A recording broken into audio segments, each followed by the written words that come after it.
काबिल योद्धा तेजी से पहाड़ की चोटी की तरफ जाते गए, लेकिन ध्रुवांश की रफ्तार सभी में सबसे तेज थी। ऐसा इसलिए क्योंकि वो बाकियों से पहले वहां जाने लगा था। उसका पूरा शरीर इस वक्त काले रंग की चेतना शक्तियों से घिरा था और वो देखते ही देखते लावा के पर्दे में घुसकर गायब हो गया। ध्रुवांश के ठीक पीछे था यानिस, जिसकी चेतना शक्तियों से एक बहुत बड़ा अजगर तैयार हो गया था। उस तिलिस्मी जानवर की ताकत की मदद से वो भी लावा के पर्दे में घुसकर गायब हो गया। जब वो दोनों उस पर्दे के अंदर चले गए तो पीछे आते मिखाइल ने जोरदार मुक्का जड़ते हुए पर्दे पर एक बड़ा सा गड्ढा कर दिया और वो भी अंदर जाने लगा। उसके बाद बांगुर और आखिर में लैला पर्दे की दूसरी तरफ चले गए। इस वक्त सभी के शरीर से चेतना शक्तियां निकल रही थीं और उनका ध्यान पूरी तरह चोटी की तरफ था। वहीं इस वक्त उससे लगी पहाड़ी पर तो सन्नाटा छाया हुआ था, जिसमें हर कोई पर्दे की दूसरी तरफ देखता जा रहा था। सभी ने देखा कि लावा के पर्दे की दूसरी तरफ सबसे पहले एक बहुत बड़ी काले रंग की मीनार दिखाई दी, जो आगे बढ़ते हुए सीधा चोटी पर चली गई। चोटी पर पहुंचते ही वो मीनार गायब होने लगी और लोगों ने देखा कि चोटी पर सबसे पहले ध्रुवांश पहुंच गया था। उसे पहचानते ही बगल वाली पहाड़ी का सन्नाटा एक झटके में हंगामे में बदल गया, क्योंकि किसी ने भी नहीं सोचा था कि ध्रुवांश, जो एक चरम का दिव्यमान था, परमवीरों को हराकर सबसे पहले चोटी पर पहुंचेगा। मगर जिस वक्त सभी को लग रहा था कि पर्दे से निकला दूसरा योद्धा यानिस होने वाला था, तभी उन्हें देखा कि पर्दे से बाहर लैला निकलने लगी, जो सबसे आखिर में पर्दे में घुसी थी।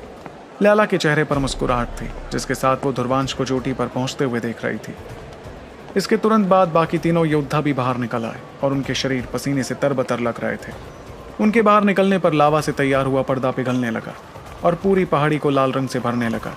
लेकिन लोगों की नजरें तो पांचों योद्धाओं पर ही थी जो चोटी पर पहुंच गए थे। एक के बाद एक लोगों ने चोटी पर दिखती एक बड़ी सी चट्टान को देखा, जिस पर गड़ा था एक झंडा।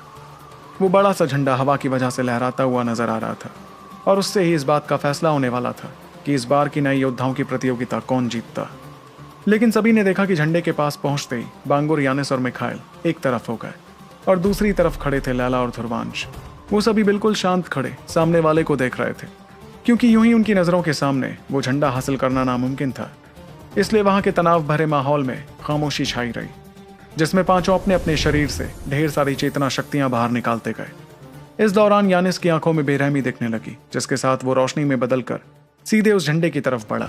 यानिस की इस हरकत की वजह से वहां का तनाव से भरा माहौल टूट गया और लैला भी अपनी तलवार लिए बेझिझक आगे बढ़ी। उसकी तलवार ने यानिस पर एक जोरदार हमला कर दिया, इससे पहले कि वो झंडे के पास पहुंच सके। लैला के इस बेहद खतरनाक हमले के सामने खुद यानिस भी घबराने लगा और अचानक से उसने अपना रास्ता बदलकर झंडे की बजाय ध्रुवांश की तरफ जाना शुरू कर दिया। यानिस की मुट्ठी में चेतना शक्तियां इकट्ठा हो रखी थी, जिसके साथ उसने एक तूफानी हमला ध्रुवांश पर किया। यानिस के इस अचानक हमले से बहुत से लोग दंग रह गए थे, लेकिन फिर सभी समझने लगे कि यानिस का असली निशाना ध्रुवांश था। वहीं यानिस के ताकतवर हमले को अपनी तरफ आते देख ध्रुवांश ने हंसकर कहा, मुझे नहीं लगा था कि तू झंडा हासिल करने की बजाय मुझ पर हमला करने का फैसला लेगा। खैर कोई बात नहीं, अगर तू यही चाहता है तो यही सही। ध्रुवांश ने एक बार फिर अपने हाथों की सील बदलते हुए उसमें अपनी ज्यादातर चेतना शक्तियां भरनी शुरू की। फिर इन शक्तियों से वो 4 मृत्यु द्वार निशान तैयार करके उन्हें यानिस की तरफ भेजने लगा। एक झटके में वो ताबड़तोड़ हमला यानिस की तरफ बढ़ा, जिससे टकराते ही पूरा इलाका थरथरा उठा। धीरे धीरे लोगों को देखा कि दोनों के हमले टकराने पर नाकाम हो गए थे और तब यानिस ने मुस्कुराते हुए कहा, सच कह ध्रुवांश, झंडा हासिल करने से ज्यादा इच्छा तेरी मुझसे मुकाबला करने की है। मैंने ठीक कहा ना?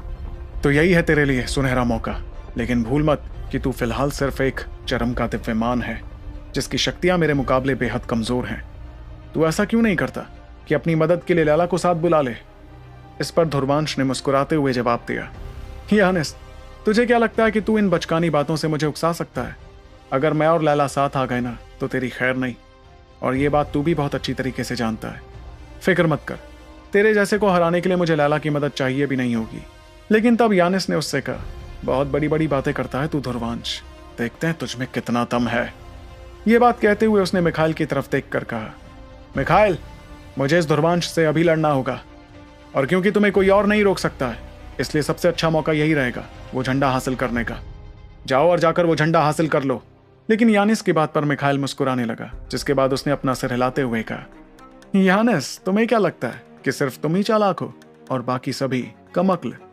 अगर मैं तुम्हारी बात मानकर झंडा हासिल कर लूं तो ये तो कुछ ऐसा होगा जो तुम हरगिज नहीं देखना चाहोगे। फिर भी तुम मुझसे ये सब कह रहे हो, इसका मतलब इसके पीछे तुम्हारी कोई चाल है। फिक्र मत करो, मुझे इस प्रतियोगिता का विनर बनने में कोई दिलचस्पी नहीं है, बल्कि मेरी दिलचस्पी तो तुम सभी को हराने की है। अगर तुम दोनों लड़ना चाहते हो तो लड़ो, लेकिन तुम दोनों में से जो भी मुकाबला जीतेगा उसे मुझसे लड़ना होगा। एक बार मैं तुम चारों को हरा दूं, तब मुझे झंडा हासिल करने में कोई तकलीफ नहीं होगी। ये सुनकर यानिस जोर जोर से हंसने लगा। मान गया मिखाइल, तुम्हारा जज्बा तो कमाल है। दरअसल यानिस पहले से ही जानता था कि मिखाइल लड़ाई के पीछे पागल था, इसलिए वो ध्रुवांश और उसके मुकाबले का फायदा उठाकर झंडा हासिल करने हरगिज नहीं जाता। इतने में बांगुर ने आ भरते हुए कहा, तुम लड़कों को अगर लड़ाई करने में इतना ही मजा आता है तो जितना जी चाहे लड़ते रहो। अब जब कोई भी झंडा हासिल करना नहीं चाहता तो मैं ही उसे हासिल कर लेती हूँ। बांगुर को मुकाबला करने में कोई दिलचस्पी नहीं थी, बल्कि वो तो इस प्रतियोगिता को जीतना चाहती थी। इसलिए अपनी बात कहते ही वो रोशनी में बदलकर सीधे झंडे के पास जाने लगी। लेकिन वो जैसे ही आगे बढ़ी तो अचानक एक लड़की उसके ठीक सामने आकर खड़ी हो गई। वो लड़की थी लैला, जिसे अपना रास्ता रोकते देख बांगुर ने कहा, तुम मुझे रोकना चाहती हो? इस पर लैला ने मुस्कुराते हुए जवाब दिया, देखो ऐसी बात नहीं है कि मैं तुम्हें रोकना चाहती हूँ। मैं तो बस इतना चाहती हूँ कि तुम थोड़ा और इंतजार कर लो। एक बार इन दोनों का मुकाबला खत्म हो जाए, उसके बाद भले ही तुम झंडा हासिल करने चली जाना, तब मैं तुम्हें नहीं रोकने वाली। हालात बड़े ही अजीब हो गए थे और ध्रुवांश और यानिस की दुश्मनी ने बाकी योद्धाओं को भी उलझा दिया था। वहीं ऐसे हालात देखकर अनगिनत निगाहें जो पहाड़ की चोटी पर ही टिकी थी काफी बेचैन होने लगी।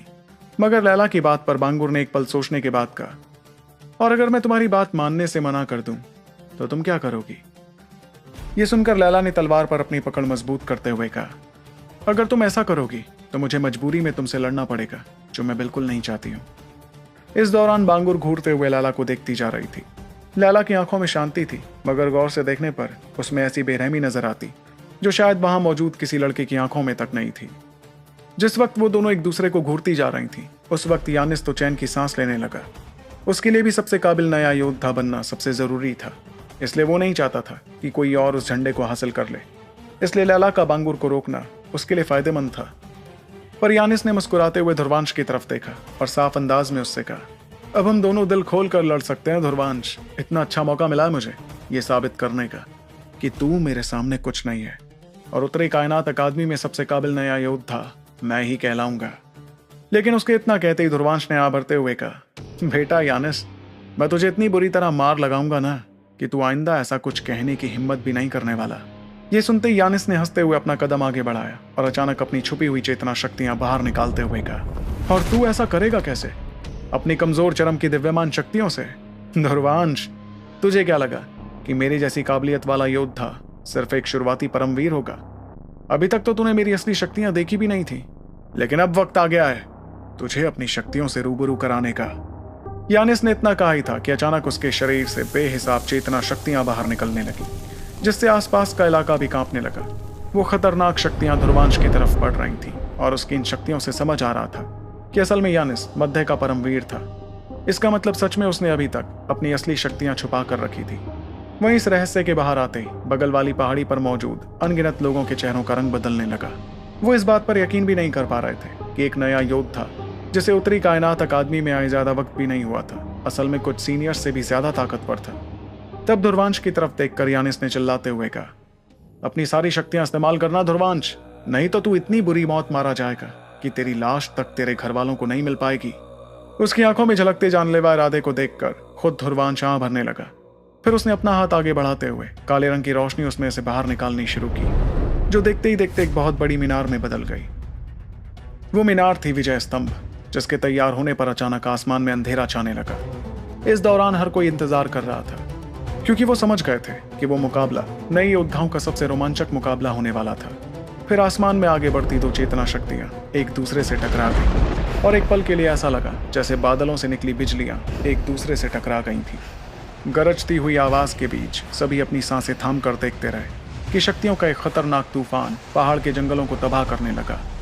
वो शक्तियों का तूफान दोनों योद्धाओं की चेतना शक्तियों के टकराने से तैयार हुआ था, मगर उस टक्कर से सभी समझ गए कि यानिस की चेतना शक्तियां ज्यादा ताकतवर थीं।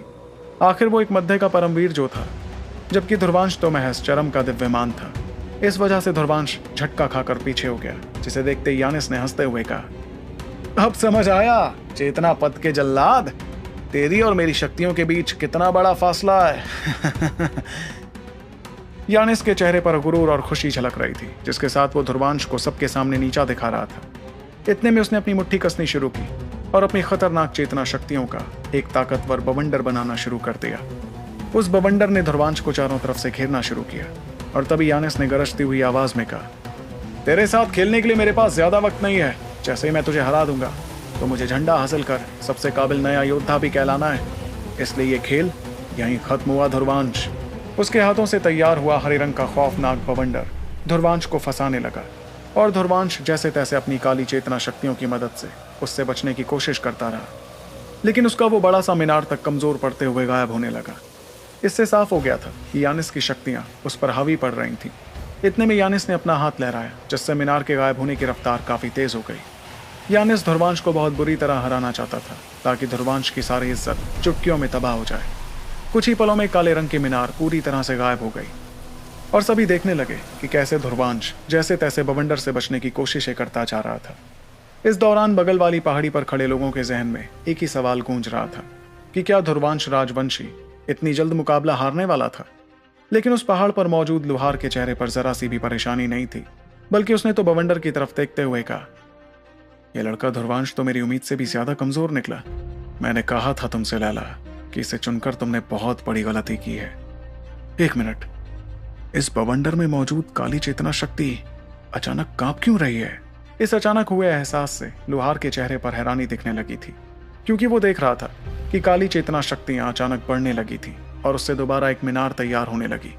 सबसे हैरान करने वाली बात यह थी कि इस बार तैयार हुई मीनार बवंडर के ताबड़तोड़ हमलों के बावजूद खड़ी थी और पिछले मीनार की तरह कमजोर नहीं पड़ रही थी।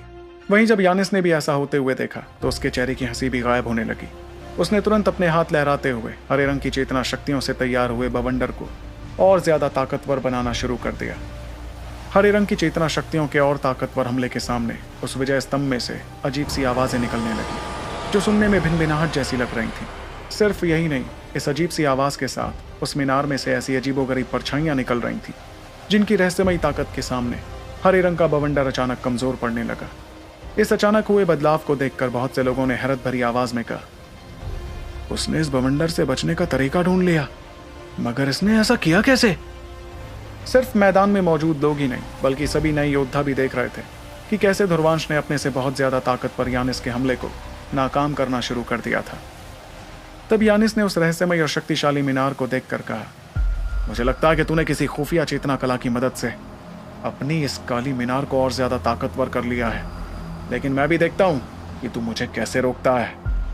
इतना कहकर उसने जैसे ही अपनी मुट्ठी कसी तो और ज्यादा हरे रंग की चेतना शक्तियां निकलकर एक बहुत बड़े हथियार में बदल गई, जो तेज रफ्तार में आगे बढ़ते हुए बवंडर में जाने लगा।